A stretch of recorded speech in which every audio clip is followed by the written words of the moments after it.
Assalamualaikum warahmatullahi wabarakatuh. Salam dan bahagia Bapak Ibu Guru Penggerak. Ini adalah tugas demonstrasi kontekstual modul 3.1 pengambilan keputusan berbasis nilai-nilai kebajikan sebagai pemimpin. Saya Sri Winarti Hasan, calon guru penggerak angkatan 10 Kabupaten Gorontalo Utara, SMP Negeri 2 Anggrek.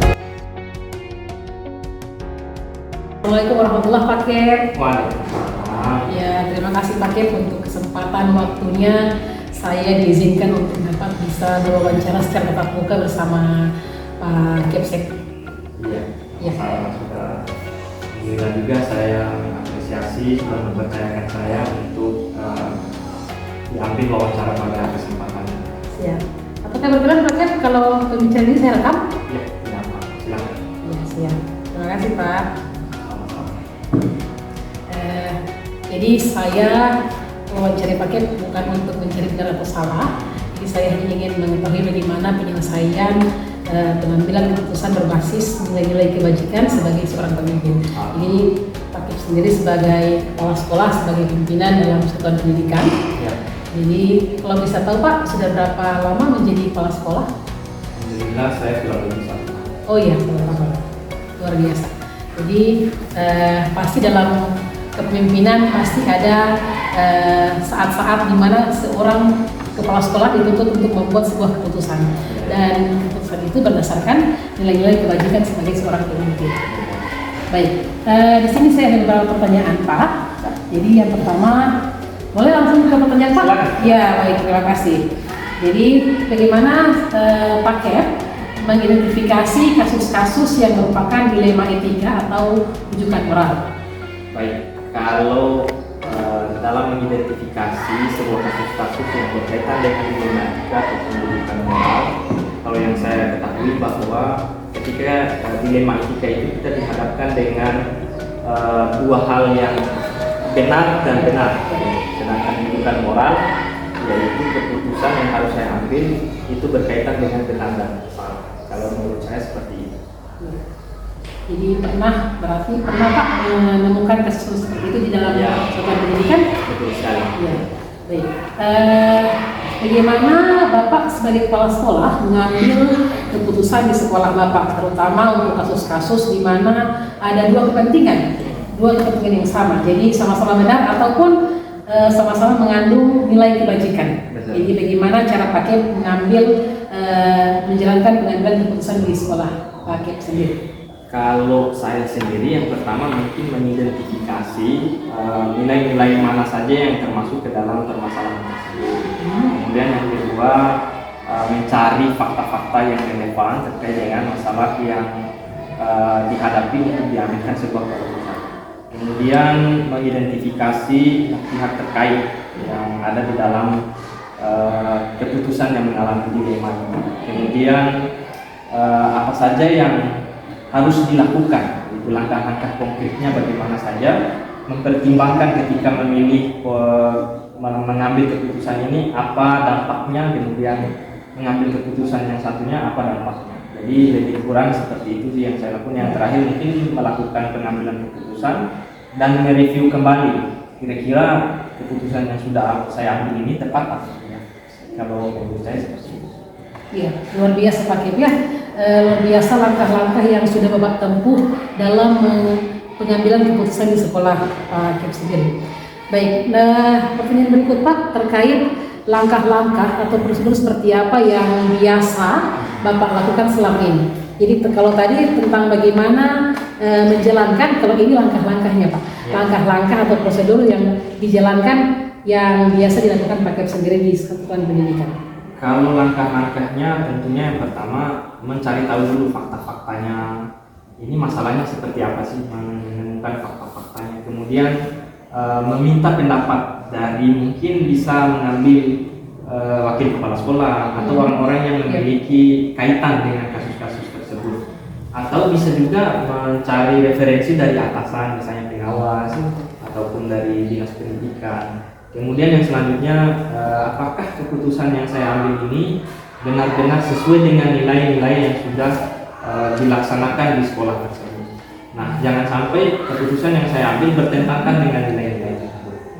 kemudian ya tentunya membuat keputusan itu ada hal-hal yang perlu dipertimbangkan kembali. Contohnya ketika kita mengambil keputusan, mereka senang nggak dengan keputusan yang kita ambil, sehingga bisa direview kembali atau direfleksi kembali keputusan seperti itu.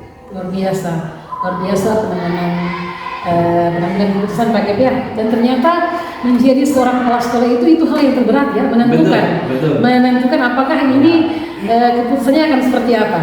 Ya. Kalau mengambil keputusan antara benar dengan salah, kalau menurut saya gampang, karena kita sudah gampang mengetahui di sini benar dan di sini salah. Ketika kita akan cenderung ke yang benar dong. Nah, yang mungkin mengambil yang salah kan? Yang susah adalah mengambil keputusan yang di luar ada benarnya di sisi yang lain, kemudian kita mengorbankan sesuatu yang lain dan benar juga. Jadi antara benar dan benar ya, ketika jadi tentu saja harus mengedepankan kemanusiaan, harus mengedepankan faktor-faktor itu. Jadi selain keputusan, kira-kira apa dampaknya ya, seperti itu Pak Kep ya? Ya, kalau dampaknya sendiri sih, ketika kita mengambil sebuah keputusan itu terhadap ada paradigmanya. Jadi dalam mengambil sebuah keputusan itu ada 4 paradigma yang harus diperhatikan. Yang pertama itu berkaitan dengan individu atau kelompok. Kemudian yang kedua, paradigma yang kedua yaitu berkaitan dengan keadilan, rasa kasihan. Kemudian yang selanjutnya mungkin berkaitan dengan kesetiaan. Kesetiaan. Nah, jadi sehingga dalam mengambil sebuah keputusan itu, apakah prinsip-prinsip ataupun paradigma-paradigma yang diambil ini sudah connect nih. Jadi itu yang biasa saya lakukan di sekolah saya. Jadi tentu saja Pak Kep sendiri sebagai alumni guru penggerak ya, Pak Kep angkatan 7, dan alhamdulillah keempat paradigma dalam pengambilan keputusan ini sudah Bapak jalankan di satuan pendidikan. Baik, lanjut Pak ke pertanyaan berikut. Jadi hal-hal apa saja yang selama ini merupakan tantangan? Nah, kalau tadi berkaitan tentang bagaimana cara pengambilan keputusan, dan tentu saja Pak Kep punya tantangan. Jadi bisa diceritakan Pak Kep apa yang menjadi tantangan dalam pengambilan keputusan dalam kasus-kasus dilema etika? Kalau tantangannya sendiri, yang pertama berkaitan dengan nilai-nilai. Saya kadang mereview kembali, benarkah keputusan yang saya ambil ini, apakah bisa diterima nggak? Contoh sederhananya begini. Ketika saya menegur misalnya salah seorang guru yang datang terlambat atau tidak sering masuk di sekolah. Nah, saya itu melakukan pendekatan secara persuasif dengan menggunakan metode coaching. Namun di sisi yang lain, ternyata setelah saya menggali itu, yang saya temukan adalah ada beberapa guru itu bahkan mereka tidak hadir tepat waktu itu karena kebanyakan mengurus anak-anaknya dulu sebelum datang di sekolah. Sehingga saya sebagai seorang kepala sekolah, di samping harus menuntut mereka untuk datang tepat waktu, di sisi yang lain juga mereka punya tanggung jawab yang lain gitu, yang harus mengurusi keluarganya. Benar dan benar ya Pak. Tantangannya paling berat di situ sih untuk mengambil keputusannya. Jadi rasa keadilan melawan rasa kasihan. Tidak mungkin kita mengedepankan ego kepala sekolah sementara tanpa memperhatikan apa yang sebenarnya terjadi melatar belakangi pengambilan keputusan pada guru-guru Pak Kep sendiri. Baik, yang berikut Pak. Kalau tadi cerita tentang tantangan, yang berikut adalah apakah selama ini Pak Kep sebuah tata kala atau jadwal tertentu dalam sebuah penyelesaian kasus dilema etika? Apakah langsung menyelesaikan di tempat atau memiliki sebuah jadwal untuk menyelesaikan? Apakah Pak Kep langsung atau kita ketemu lagi 2 minggu ke depan atau dulu seperti itu? Apa langsung atau seperti apa Pak Kep? Kalau berkaitan dengan keputusan yang dilema etika, ada 2 hal. Bisa dilaksanakan pengambilan keputusannya hari ketiga atau diselesaikan. Tergantung dari besar dan kecilnya masalahnya. Kalaupun memang membutuhkan waktu yang lama untuk penyelesaiannya, tentunya kan harus dikaji dulu, ini benar nggak informasi yang masuk. Kemudian mungkin kalau permasalahannya begitu begitu berat harus dipertimbangkan lagi, menanyakan kepada siapa, kemudian meminta masukan dan saran dari siapa. Jadi sehingga ada dua hal tadi, bisa diputuskan hari itu juga, atau ada hal-hal yang bisa untuk dipertimbangkan lagi untuk bisa dilakukan pengambilan keputusannya di hari berikutnya. Saya begitu. Jadi berdasarkan kasus yang ditemui Pak ya. Jadi kalau ada yang harus segera berarti harus segera. Kalaupun ada yang harus dipending berarti berdasarkan kapan waktu yang paling pas. Ya. Baik. Kalau bisa tahu Pak Kep, kira-kira yang sering terjadi masalah apa yang di Lima Etika yang sering terjadi di tempatnya Pak Satuan Pendidikannya Pak Kep sendiri? Kalau yang sering saya temukan sih berkaitan dengan guru yang tidak masuk, misalnya contoh di sisi yang lain guru tersebut tidak masuknya karena menjaga anaknya yang sakit di rumah sakit. Di sisi yang lain mereka harus mengisi daftar hadir untuk menerima tunjangan profesinya. Jadi itu yang paling besar menurut saya untuk mengambil keputusan itu. Dan kedua-duanya benar. Ketika dia tidak hadir, ya siapa yang harus menjaga anaknya di rumah sakit? Di sisi yang lain, ketika dia tidak hadir di sekolah, dia tidak akan menerima tunjangan profesi. Nah, disitulah peran saya sebagai seorang kepala sekolah untuk bisa mengambil keputusan yang baik. Ya, benar sekali Pak Kep, ternyata menjadi kepala sekolah itulah tantangannya, menentukan benar dan benar. Kalau bukan benar kan gampang, kalau salah ya salah, kalau benar ya benar. Betul sekali. Iya, baik. Mungkin ini pertanyaan terakhir Pak Kep. Apakah ada seseorang atau faktor-faktor yang selama ini mempermudah atau membantu Pak Kepala Sekolah dalam mengambil keputusan dalam kasus-kasus dilema etika? Jadi mungkin orang-orang yang terlibat dalam pengambilan keputusan ini, siapa saja yang dilibatkan Pak Kep seperti itu? Yang pertama, saya selalu berdiskusi dengan wakil kepala sekolah, mungkin karena beliau yang lebih senior dari saya, lebih berpengalaman. Dituakan Pak ya. Betul. Yang dituakan di sekolah itu, saya selalu berdiskusi dengan beliau ketika mengambil keputusan, bukan hanya di lima etika saja, tapi keputusan-keputusan lain yang berkaitan dengan kebijakan pendidikan yang ada di sekolah. Di samping itu juga saya sering belajar sendiri mandiri bagaimana menyelesaikan masalah-masalah yang berkaitan dengan dilema etika.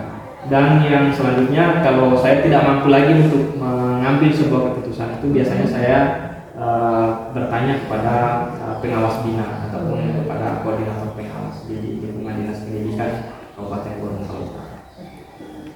Jadi bertanya pada Wakasek, belajar mandiri, dan yang berikut adalah bertanya pada pengawas atau koordinator pengawas. Oke, baik. Faktor-faktor yang kalau tadi kan adalah orang-orang ya. Jadi kalau boleh tahu pakai faktor-faktor apa lagi yang mempermudah? Bisa apa? Ya. Mempermudah saya untuk mengambil keputusan itu, yang pertama pendapat orang lain. Kemudian yang kedua keadaan ekosistem sekolahnya bagaimana. Kemudian tersedianya informasi dukungan yang diperlukan atau data-data yang berkaitan dengan masalah tersebut. Jadi itu menurut saya mempermudah untuk mengambil sebuah keputusan sih. Baik, terima kasih Pak Kep. Alhamdulillah semua daftar pertanyaan saya sudah terjawab dengan baik. Alhamdulillah. Terima kasih atas waktunya Pak Kep. Terima kasih.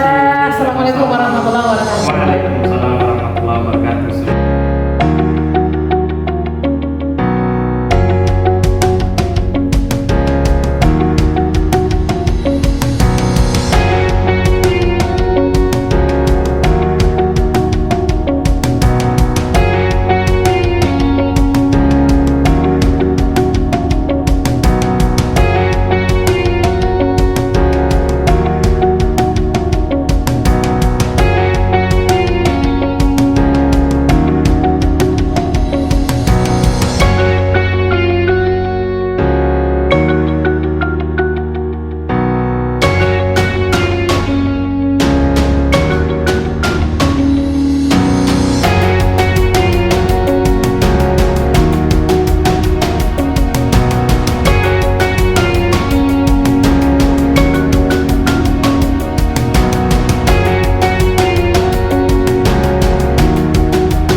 Demikian tugas demonstrasi kontekstual modul 3.1. Tetap tergerak, bergerak, dan menggerakkan. Billahi taufiq wal hidayah. Wassalamualaikum warahmatullahi wabarakatuh.